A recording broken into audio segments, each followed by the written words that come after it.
Good morning, all. The next concept that we need to see is frequency to voltage converter. Before seeing this video, it will be better if you go through the previous video, that is voltage to frequency converter. I have already finished that one. So before proceeding, you just go through that video and come back to this one. Okay, then. The circuit diagram that you are seeing now on the screen is frequency to voltage converter. The main thing, that is, at the input side we are having a comparator, that is a non-inverting type of comparator. Here we will be applying the input as frequency and we will be getting the output as voltage. Frequency we are applying as input, output we are getting as the voltage. Okay, then how the operation goes on. As we are seeing, we will be having a operational amplifier which is working as a comparator. The frequency is applied to the non-inverting type and to the ground inverting type of input is applied, right? Then the output of this comparator will be always positive, right? No, means whenever the input is applied in a positive direction, the output of the comparator will always remain positive only. When it will change its state, then whenever this input comes below, right, this ground level, that is 0. Already we have studied the comparator, what it will do you will be knowing now, right? Whenever the input just drops below 0 level, or whenever the input crosses the 0 line in a negative direction, the output of the comparator will switch from positive to negative. What happens? It will come from positive to negative. It will compare the two input voltages. Depending upon the polarity of the highest voltage, it will give you the output. Already it is at 0. We need to apply the voltage here. If the input is positive only, the output of the comparator is positive. We need to change this from positive to negative. How we can do? By decreasing this input below 0, we can change the state of the output of comparator. Right, then. Now see, if the output of this comparator is positive, it is given to 3 microsecond delay, right? If this is positive at first, the 3 microsecond delay means before 3 microsecond, it will wait for 3 microseconds, means the output of this will be what? Negative, right? It is, we have seen this in the last case only.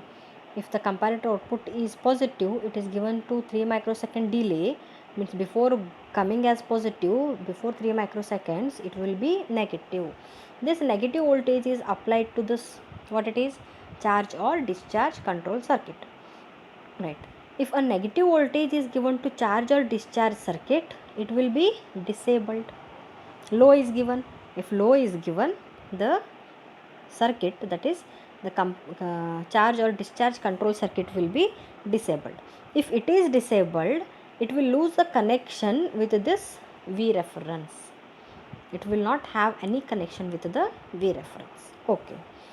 Then if the output of the comparator is negative, right, this negative voltage is given as input to 3 microsecond delay.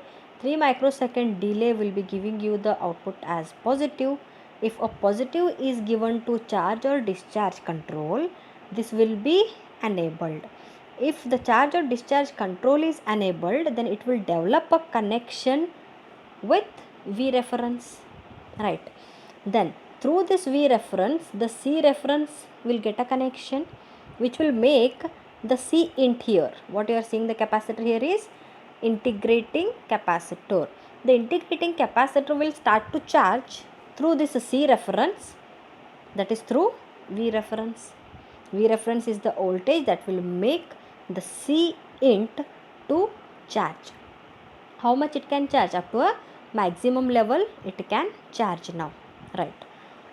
Then what it will do first? It will generate a path, then C reference will be connected to V reference, which will make the C int to charge up to its maximum level, right?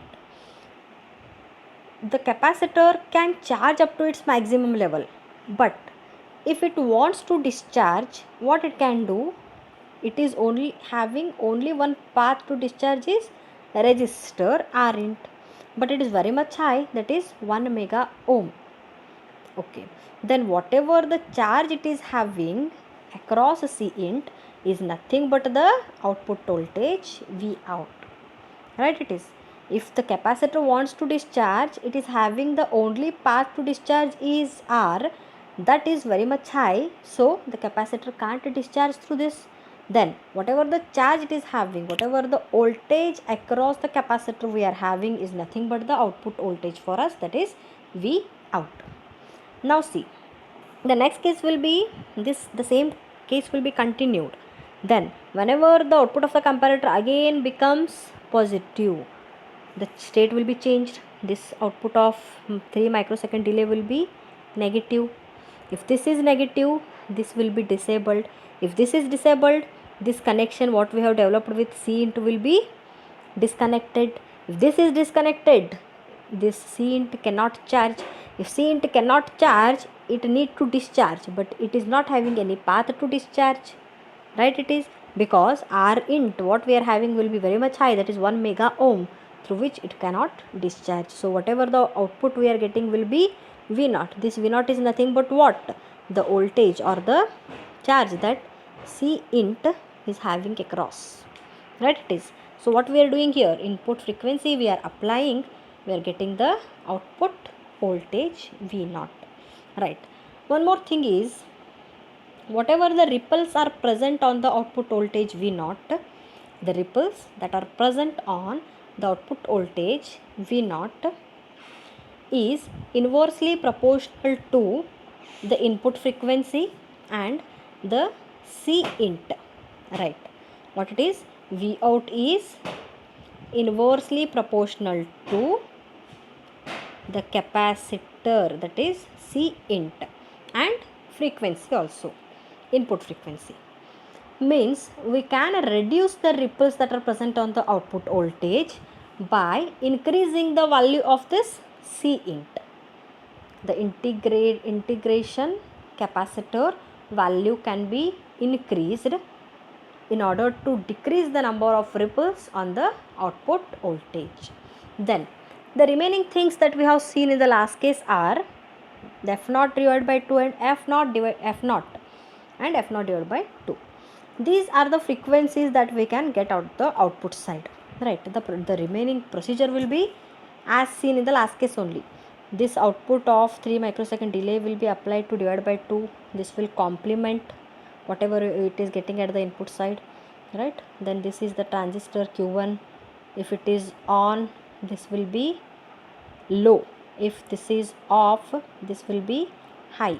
Like this we have seen in the last case. The things will remain same, but in this case the F naught and F naught divided by 2 are not used because they will be usable only in some applications, so you can skip this one. These are of not so used because in only some applications we are going to use these frequencies again, right? So the main thing is, if you apply the input frequency, you can get the output as the voltage, and everything will depend on the comparator that we are using at the input side, right? It is, if you know the concept of comparator clearly, then the concept will become very easy for you. Okay, then this is what all about the frequency to voltage comparator. Go through the video. If you have any doubt, ask me. I will give answers through the comment section. Thank you.